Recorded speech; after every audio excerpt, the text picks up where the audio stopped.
Most people think you need a massive, shop-floor hydraulic setup just to get some decent pressure for metalwork, but this little blue beast proves that's not always the case. It's a 2-ton manual arbor press that sits right on your workbench, and honestly, it's surprisingly dense for its size. You can tell just by looking at the cast iron frame that it's built to take a beating. It doesn't feel like one of those flimsy tools that'll flex or crack the moment you put some real muscle into a project. The finish is coated to keep rust at bay, which is a nice touch if your workspace isn't exactly climate-controlled. What really makes this thing usable is the rack and pinion lever. It's designed to take the strain off your arms, so you aren't fighting the machine when you're trying to punch through thicker stock or set a rivet. It's smooth, and the leverage feels just right.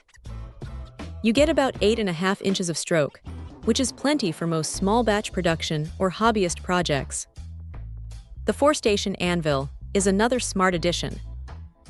It's removable and has these rounded edges, so you aren't constantly dealing with sharp corners digging into your material or your hands. It's flexible enough that you can swap things around depending on whether you're stamping, deforming, or just doing some light assembly.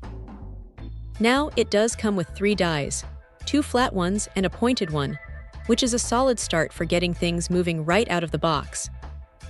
But if you're planning on doing very specific custom work, you'll probably find yourself hunting for additional tooling pretty quickly. That's just the nature of these presses, though. One thing to keep in mind is that because it's a manual tool, you're the motor.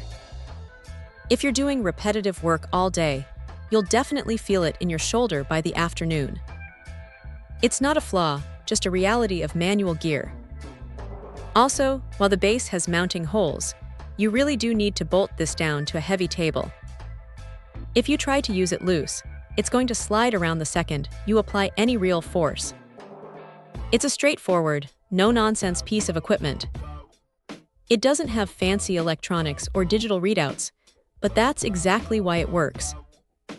It's reliable, it's heavy, and it does exactly what it says on the tin without needing a power outlet.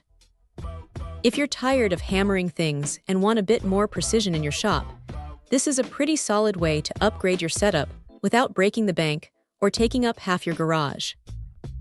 It's a workhorse that's meant to be used, not just looked at. Check out the video description for updated price. And thank you for watching this video.